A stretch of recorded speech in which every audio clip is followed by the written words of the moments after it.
The rescue. Draconia was a planet of extremes.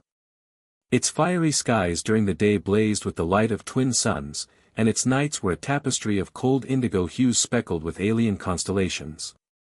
Captain Leon Hayes trudged through the barren expanse of the Ember Wastes, a hostile desert region where jagged obsidian cliffs pierced the horizon and volcanic vents hissed with noxious fumes. He was there on a reconnaissance mission, tasked with investigating illegal poaching operations targeting Draconia's rare and dangerous fauna. Leon had always been known for his keen instincts, but even he couldn't have predicted what he would find that day. A sound cut through the oppressive silence, a low, guttural growl followed by a high-pitched whimper. Leon froze, his sharp hazel eyes scanning the terrain. The noise wasn't natural to the wastelands. Adjusting his visor's thermal settings, he detected a faint heat signature near a jagged outcrop. Cautiously, Leon moved closer, his plasma rifle ready. What he saw made his breath catch. Pinned beneath the twisted remains of a poacher's energy snare was a creature unlike any he'd ever seen. Its scales shimmered with an iridescent sheen, catching the light like liquid fire. Massive wings, torn and bloodied, lay crumpled at its sides. Its elongated neck and angular snout exuded both power and grace, but its fiery golden eyes, filled with pain and fear, spoke of its suffering. It was a Dracone Apex, the deadliest dragon in the known galaxy. Leon had heard the stories. These dragons were said to be unstoppable predators, capable of reducing ships to slag with a single blast of their molten breath. Yet as he stood there, watching this magnificent creature struggle against the snare, all he saw was pain and fear. The dragon let out a weak growl as Leon approached, its massive frame trembling. Its golden eyes locked onto him, narrowing in warning. Leon hesitated, his training screamed at him to retreat, to call for reinforcements. But something deeper, something human, compelled him to stay. "You're hurt," he said softly, lowering his rifle. "I'm not here to hurt you. Let me help." The dragon snarled weakly, its claws scraping against the rocky ground. Leon took a slow, deliberate step closer, keeping his hands visible. He could see the snare's energy tendrils biting into the dragon's scales, the crackling arcs of electricity causing visible burns. It wasn't just injured, it was dying. Leon crouched beside the dragon, his heart pounding. He pulled a small plasma cutter from his pack, its glow casting flickering light across the creature's shimmering scales. "This is going to sting," he murmured, "but I need you to trust me." The dragon let out a low growl, its breath hot and labored, but it didn't lash out. Leon began cutting through the snare tendrils, the energy field sparking and hissing with every pass of his tool. Minutes felt like hours as he worked, sweat dripping down his face despite the cool night air. Finally, with a sharp crackle, the last tendril snapped. The dragon let out a guttural roar, flaring its wings briefly before collapsing back onto the ground. Leon stumbled back, his hands shaking. "There," he said, his voice hoarse. "You're free." The dragon's golden eyes locked onto him once more, and for a moment Leon thought it might attack. But instead, it lowered its massive head, exhaling a hot, smoky breath that ruffled his hair. It wasn't submission, it was acknowledgement. "Let me get you patched up," Leon muttered, pulling a medkit from his pack. He worked quickly, applying advanced biogels to the worst of the dragon's wounds. The creature didn't resist, its gaze steady and unblinking. By the time Leon finished, his hands were trembling, not from fear, but from the sheer awe of what he'd just done. As dawn broke over the Ember Wastes, Leon stepped back, admiring the dragon's imposing form. It was still weak, but its eyes burned with renewed life. "You're going to be okay," he said quietly. The dragon let out a low rumble, its head tilting slightly as though understanding him. Leon smiled. "Yeah, I'll take that as a thank you." As he turned to leave, the dragon let out a soft growl, stopping him in his tracks. He glanced back to see its golden eyes watching him intently. For a moment, man and beast stood in silent understanding. Then, with a powerful beat of its wings, the dragon took to the skies, its silhouette cutting across the fiery morning sun. Leon watched until it disappeared, knowing that something had changed forever in those brief moments. He had no idea that he had just saved Safira, and that their story was only beginning. The weight of secrets. The Ember Wastes became a memory as Leon returned to his outpost, his report sanitized to omit the most critical detail, the dragon. He couldn't explain why he'd left it out. Perhaps because he knew what the military would do if they discovered he'd freed the galaxy's most dangerous predator. They'd hunt it down, dissect it, and turn its existence into a weapon. Weeks passed, and Leon threw himself into his duties, but the memory of the dragon lingered. He'd wake in the middle of the night, hearing its roar in his dreams, the sensation of its warm, smoky breath on his face, the glow of its golden eyes. They haunted him. "You're distracted, Hayes," Major Cree said one evening, her sharp gaze studying him over a stack of mission briefs. "You've been out of it since the wastes. Something happened out there?" "Just poachers," Leon lied, forcing a tight smile. "Nothing I couldn't handle." Cree raised an eyebrow but didn't press. "Well, shake it off. We've got bigger things to worry about. Command's talking about deploying more troops to Draconia. Word is the Apex population is becoming a problem." Leon's stomach churned. "A problem?" "Too many sightings near settlements," Cree said. "Command wants to cull them before they become a threat." Leon nodded stiffly, his heart sinking. He couldn't help but think of the dragon he'd saved. Was it still alive? Had it healed? And if it was found, would it become one of the targets in Command's cull? One night, unable to sleep, Leon found himself staring at the stars from the base's observation deck. The vastness of space felt oppressive, the weight of his secret crushing him. He closed his eyes, imagining the dragon soaring through the skies of Draconia, its wings cutting through clouds like blades. "You're probably better off without us," he murmured to the night. "You don't need our wars, our greed." But the wind carried no reply, only the distant hum of the planet's nocturnal life.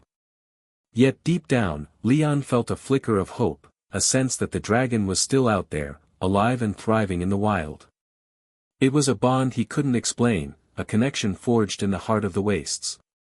Days turned into weeks, and the military preparations intensified. Leon watched with growing dread as transport ships arrived, carrying specialized hunting equipment designed specifically for taking down apex dragons. The soldiers spoke excitedly about the bounties, the glory of bringing down such legendary creatures. "It's necessary," Commander Walsh explained during a briefing. "These creatures are too dangerous to coexist with human settlements. One wrong move, one territorial dispute, and entire colonies could be wiped out." Leon wanted to speak up, to tell them that the dragon he'd encountered had shown mercy, intelligence, even gratitude. But the words stuck in his throat. Who would believe him? And even if they did, would it change anything? The night before the first hunting expedition was scheduled to launch, Leon made a decision that would haunt him for years to come. He accessed the military database and subtly altered the patrol routes, steering the hunting parties away from the sectors where he believed his dragon might be hiding. It wasn't much, but it was all he could do without completely betraying his oath as a soldier. As he logged off the system, his hands shaking, Leon realized he had crossed a line. He was no longer just a man who had shown mercy to a wounded creature, he was actively protecting it, even at the cost of his duty. The hunting expeditions returned with mixed results. Some apex dragons were captured or killed, but many more seemed to have vanished into the deepest parts of the wastes. The soldiers complained about faulty intelligence and bad luck, never suspecting that their own fellow officer had sabotaged their mission. Leon told himself it was for the greater good, that some creatures deserved to live free. But late at night, when the guilt weighed heaviest on his chest, he wondered if he was becoming the very thing he'd sworn to fight against, someone who put personal feelings above the safety of humanity. The dragon he'd saved remained a ghost in his thoughts, a golden-eyed specter that reminded him daily of the choice he'd made in the wastes. He could only hope that somewhere out there, she was safe, free, and alive, unaware of the man who continued to shield her from the shadows. The final goodbye. Leon Hayes's mission on Draconia was coming to an end, and he couldn't shake the growing ache in his chest.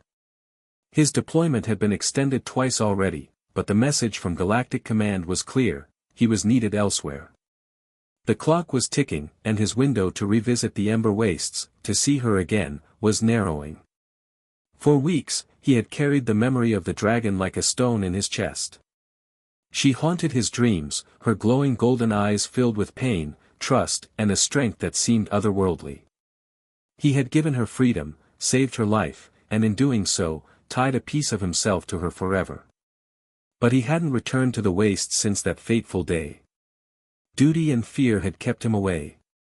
Now, standing in the outpost armory, strapping on his gear one final time, Leon knew he couldn't leave without seeing her again. Whether it was closure or some kind of promise, he wasn't sure. All he knew was that he had to go back. The journey to the Ember Wastes was as harsh as he remembered. The terrain was unforgiving, with jagged obsidian rocks cutting through the horizon and the air thick with the acrid stench of sulfur vents. The dual suns hung low in the sky, casting long, ominous shadows across the wasteland. Leon navigated carefully, his visor scanning for heat signatures. The memories of their last encounter played vividly in his mind: her torn wing, the snare biting into her scales, the defiance in her eyes even as she lay wounded. He'd freed her, patched her up, and watched her fly away. But what if she hadn't survived? What if she'd been hunted, or worse, died from her injuries? Don't think like that, he muttered to himself. She's stronger than that. Hours passed as he combed the wasteland, his hope dwindling with every step. The silence was oppressive, broken only by the occasional hiss of a nearby vent. He was beginning to think he'd made a mistake, wasting precious hours on a wild chase, when a sound stopped him in his tracks. A roar. It wasn't distant. It wasn't faint. It was close, and unmistakable. Leon's heart leapt as he sprinted toward the sound, his boots pounding against the uneven ground. The roar came again, echoing off the cliffs, powerful and alive. When he crested a rise, his breath caught. There she was. The dragon, Safira, as he'd come to call her, stood in the center of a rocky clearing, her massive form silhouetted against the setting suns. Her iridescent scales glimmered like liquid fire, and her once tattered wing was whole again, healed and strong. She turned her golden eyes toward him, and for a moment, the world seemed to stop. Leon stepped forward cautiously, his hands raised in a gesture of peace. "It's me," he said softly. "Do you remember?" Safira let out a low growl, her eyes narrowing. For a terrifying moment, Leon thought she might attack. But then she lowered her massive head, her breath hot and smoky as it brushed against his chest. He let out a shaky laugh, his hand resting gently on her snout. "You're alive," he said, his voice thick with relief. "You're okay." The dragon rumbled softly, a sound that felt almost like a purr. Leon smiled, his heart swelling with an emotion he couldn't quite name. This wasn't just a creature he'd saved, it was something far more profound. As the suns dipped below the horizon, painting the sky in hues of red and gold, Leon sat beside Safira, her massive frame curled protectively around him. The silence between them was comfortable, the bond they shared palpable. "I'm leaving tomorrow," he said quietly. "Command's sending me off-world. I don't know when, or if, I'll be back." Safira tilted her head, her golden eyes studying him. Leon sighed, running a hand through his hair. "But if I can, I'll come back. I promise." The dragon let out a soft rumble, nudging his shoulder gently. Leon smiled, his chest tightening. As the first stars appeared in the darkening sky, he knew this moment would have to last him a lifetime. "Goodbye, Safira," he whispered. "Stay safe." As he walked away, he glanced back once, catching the sight of her majestic form silhouetted against the night sky. The memory burned itself into his mind, a farewell he'd carry with him for years to come. He had no way of knowing that this goodbye was not an ending, but the beginning of something that would change both their lives forever. In the distance, Safira watched him leave, her ancient eyes holding secrets and promises that only time would reveal. The bond forged in those wastes was stronger than either of them knew, a connection that would transcend time, space, and the vast loneliness of the galaxy. Years of separation. Time moved differently in space. Missions blurred together, the days and weeks melding into a relentless grind.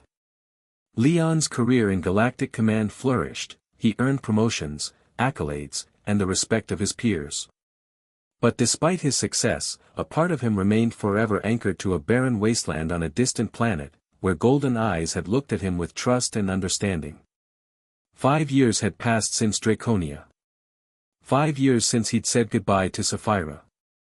Leon, now a decorated colonel, found himself stationed on Kepler Station, a massive orbital facility that served as a hub for deep space exploration. His days were filled with briefings, tactical planning, and the endless bureaucracy of military life. But his nights belonged to memories of iridescent scales and the warmth of a dragon's breath.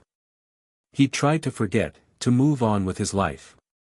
There had been other assignments, other worlds, other challenges. He'd even attempted relationships with fellow officers, but nothing seemed to fill the void that Safira had left in his heart. His colleagues noticed his distant demeanor, the way his eyes would sometimes focus on something far beyond the present moment. "You've got that look again," Captain Martinez said one evening as they shared drinks in the station's observation lounge.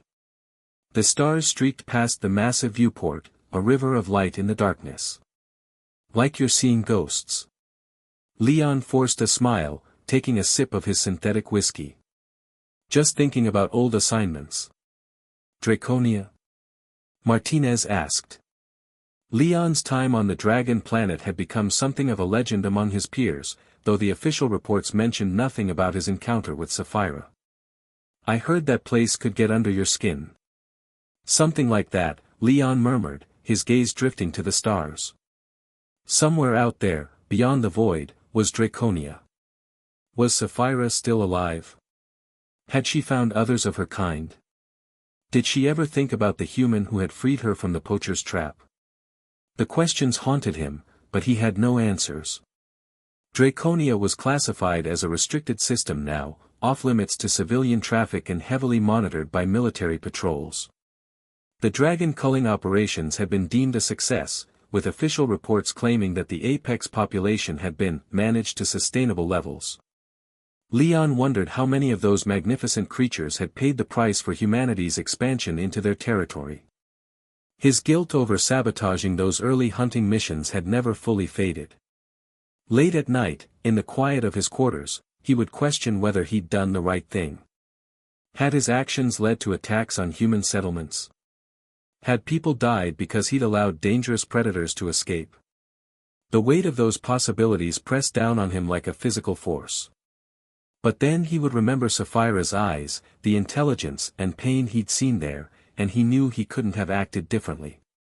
Some bonds transcended duty, transcended the cold calculations of military strategy. What he'd shared with that dragon in the Ember Wastes was something pure, something that reminded him of the humanity he'd sworn to protect. The years took their toll. Leon's hair began to gray at the temples, lines appeared around his eyes, and his once athletic frame grew thicker with age and sedentary duty. He'd become the kind of officer he'd once looked up to, experienced, respected, but carrying invisible scars from decisions made in the darkness between stars. On his 42nd birthday, Leon received news that would change everything. A priority message from Galactic Command, marked with the highest security clearances. As he read the contents, his blood ran cold. A new mining operation had been approved for Draconia's northern continent. The area was rich in rare minerals essential for faster-than-light drives, and corporate interests had finally convinced the military brass that the potential profits outweighed the risks. Leon's extensive experience with the planet made him the natural choice to oversee the operation's security. He was going back to Draconia. As Leon stared at his orders, his hands trembling slightly, he felt a mixture of anticipation and dread. Part of him yearned to see those twin suns again, to breathe the sulphurous air of the Ember Wastes. But another part feared what he might find, or what he might not find. Would Safira still be there, or had she become another casualty of humanity's relentless expansion? The thought of returning to discover her death, or worse, to be the one responsible for bringing the destruction that would claim her life, filled him with a despair he hadn't felt in years. But he had no choice. Orders were orders, and Colonel Leon Hayes had never been one to shirk his duty, no matter how much it might cost him personally. As he began preparations for the journey back to Draconia, he could only hope that fate would be kinder this time than it had been in all the years that had passed. The stars outside his viewport continued their ancient dance, indifferent to human concerns, carrying with them the light of distant suns and the promise of reunions that might heal old wounds, or tear them open once more. The return. The mining operation on Draconia's northern continent was in full swing when the first attack happened. Colonel Leon Hayes stood in the command center, watching the security feeds with growing unease. The corporate executives had assured him that this region was safely outside the known Apex territories, but Leon's years of experience had taught him that dragons were far more intelligent and far-ranging than most humans believed. "Sir, we've got movement on perimeter sensors," Sergeant Collins reported, his voice tight with nervousness. "Heat signatures, big ones, approaching from the southeast." Leon felt his stomach drop. He'd been dreading this moment for weeks, ever since arriving back on Draconia. The planet felt different now, more hostile, more wounded. The twin suns seemed dimmer, and the very air carried an undercurrent of tension that made his skin crawl. "How many?" he asked, though he wasn't sure he wanted to know the answer. 3, no, 4 contacts. "They're moving fast, sir. Faster than anything should be able to move through that terrain." Leon closed his eyes for a moment, remembering golden eyes and the trust he'd seen there so many years ago.